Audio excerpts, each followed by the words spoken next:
the Army, the Navy, the Air Force, Israel's sword and shield. Threatened and outnumbered by the neighboring Arab states, Israel's reply outmatched them in quality, top performance and highest skills from every soldier in every unit of this modern army. In the field, speed is all. First tank in position to fire wins the day. Armored corps maneuvers, watched by the Premier and Chief of Staff, are carried out under stern battle conditions.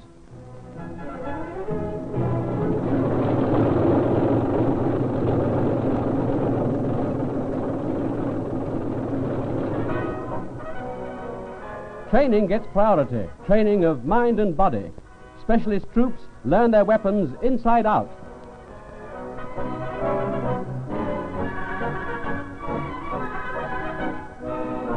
Tank crews wield their armored vehicles with the ease of motor scooters, and skill pays off.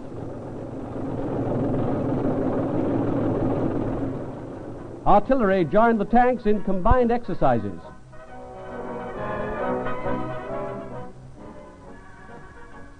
The field pieces roll into position. Range, load, fire.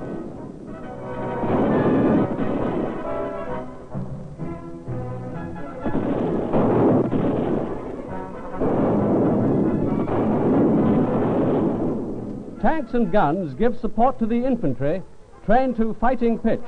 It's tough and varied work, building body and muscle, developing stamina, learning field craft, assault tactics, the use of every type of small arms, grenade, rifle, submachine gun, machine gun, how to ride a motorbike, lay a field telephone, build bridges, mine laying and detection, maintain vehicle engines.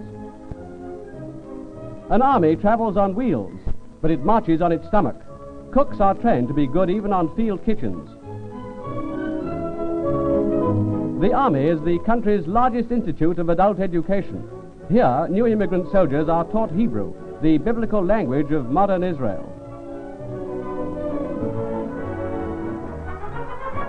Each branch of the Defense Forces has its own specialist officers training course, but this comes after a long, tough battle commando infantry course which all undergo.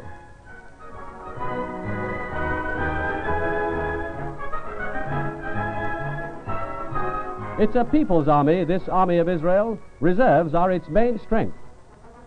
Every able-bodied Israeli joins the reserves when he finishes military service. A true cross-section of the nation, lawyers and shopkeepers, religious scholars and government officials, clerks and farmers, veterans and newcomers.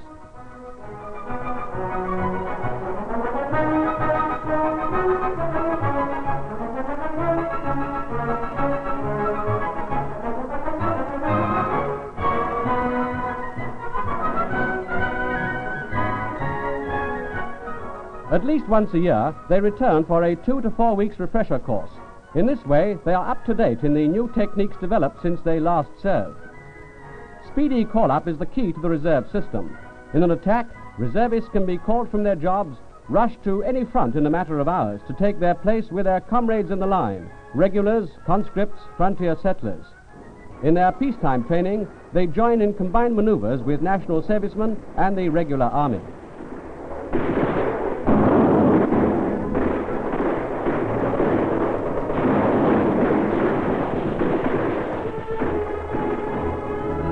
Girls in uniform are a common sight in Israel, for all must know how to defend themselves in war. On reaching the age of 18, they do 2 years national service. Boys do 2.5. And there are other differences. They are treated more gently than the boys. No harsh yells from the sergeant major.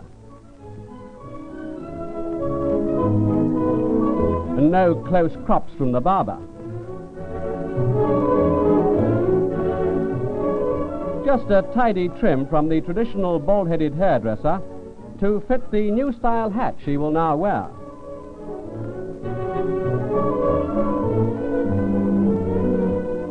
At one time, girls served as frontline soldiers in battle. No longer. Now they operate in many auxiliary fields, freeing a man for active service. But all get basic infantry training to be able, in emergency, to handle a gun, maintain discipline, march with the best of them.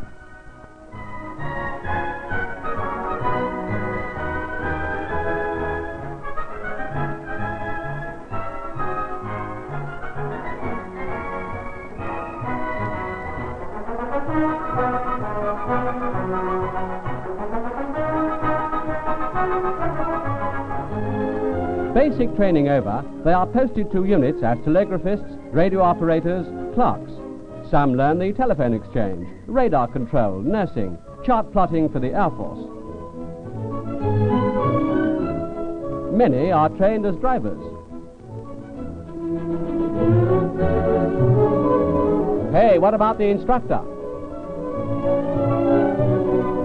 Girl drivers are also attached to field units, take their vehicles up bouldered hillsides, down sand tracks, and across Bailey bridges built by the Army's maid-of-all-work, the Stalwart Engineers Corps.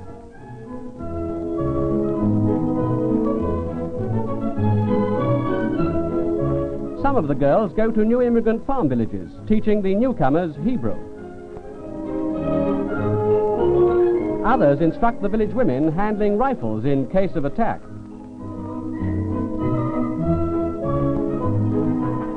New settlements near the frontier form part of regional defense.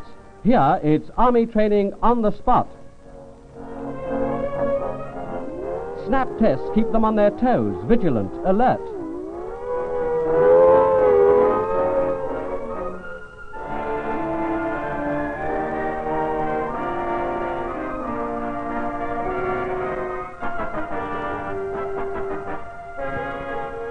Ready for anything.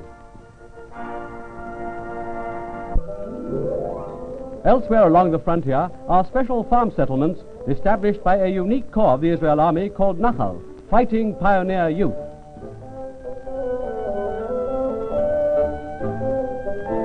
They are trained to farm and trained to defend their land.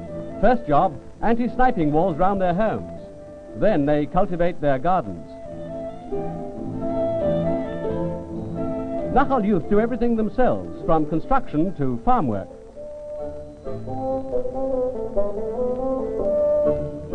It's a corps consisting only of volunteers, and it's a mixed corps. Israel's young pioneer men and women settle the remote frontier regions and, like their parents before them, reclaim desert waste.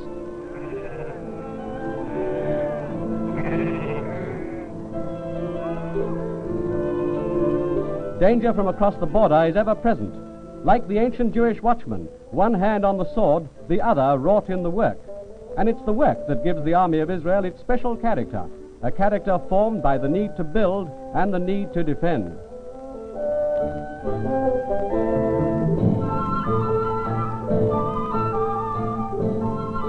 Aided by frontier guards on the ground are flying patrols of the Israel Air Force.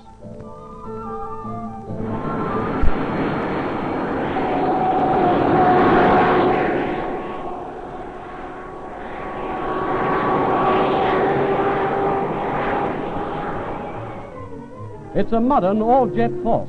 Despite its brief existence, all pilots, air crews and ground crews are trained wholly in Israel. Planes are serviced, maintenanced, repaired and modified in Israel workshops.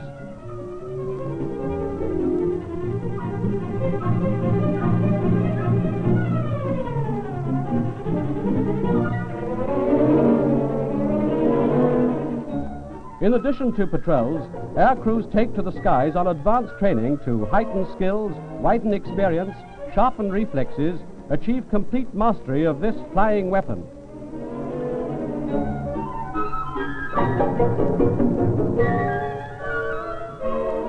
Jet combat demands trigger-fast judgment and split-second timing.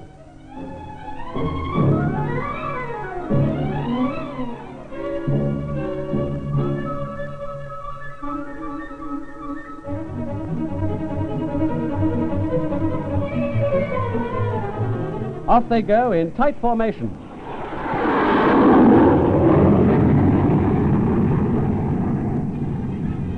They take part in the aerial display on Air Force Day. The Hebrew letters of the Air Force, Chet Aleph. Attacking a mock enemy objective, they are right on target.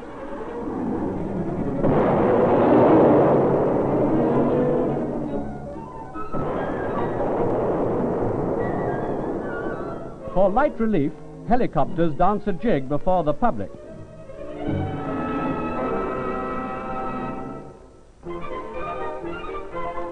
No, there's a lot more tough conditioning ahead before these paratroopers are dropped from the skies. Train, train, train. Learn to respond automatically to the command jump. Learn to leap right. Arrest your swing and spin in the air. Pull on front and rear straps and land right with a roll and no broken bones.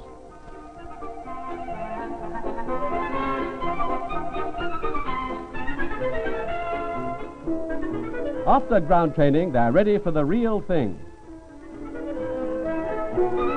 Check equipment, tighten straps to cushion the jerk when the chute opens. Belt, quick release snap fastened. Okay, let's go.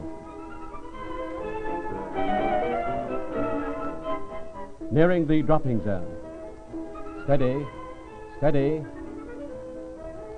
Jump! And out they go. The Parachute Corps, one of the toughest fighting units in the Israel Army, are really airborne infantry. Jumping gets them to their target quickly and with surprise, often behind the enemy lines, but their main job is fighting.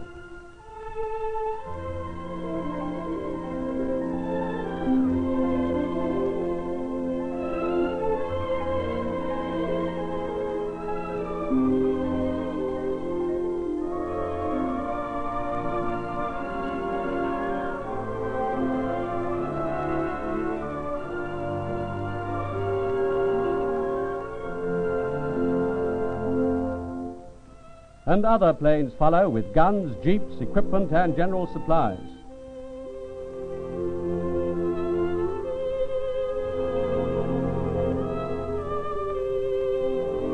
In a matter of minutes, they are assembled on the ground and the unit is battle ready. The Israel Navy on maneuvers in the Mediterranean. As young as the Air Force, the Navy already has as proud a record of victory in combat and defense of Israel's coastal frontier.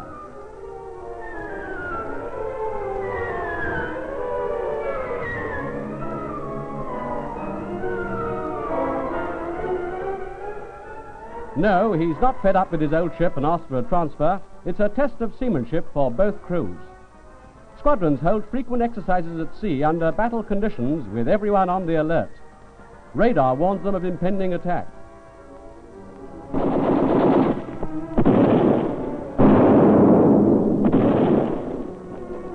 Observe tracer shot and correct lead.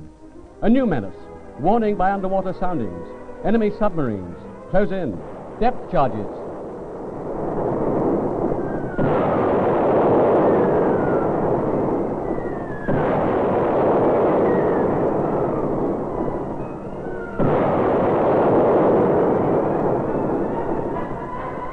Israel's other sea lane is in the south, off the port of Eilat. Here, other squadrons of the Israel Navy are on maneuvers with destroyers and high-speed motor torpedo boats. These are the units that patrol the Gulf of Aqaba, freed of blockade by the Sinai campaign and kept free. These vessels guard Israel's southern gateway, safeguard the channel for world shipping, keep open Israel's trade routes to Africa and Asia, speed the development of the Negev hinterland.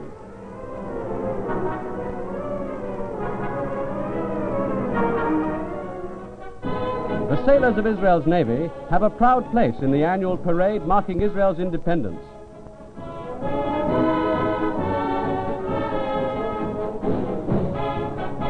They are joined by representative units of every formation: the infantry, engineers, signalers, the women, of course, marching as smartly as the men.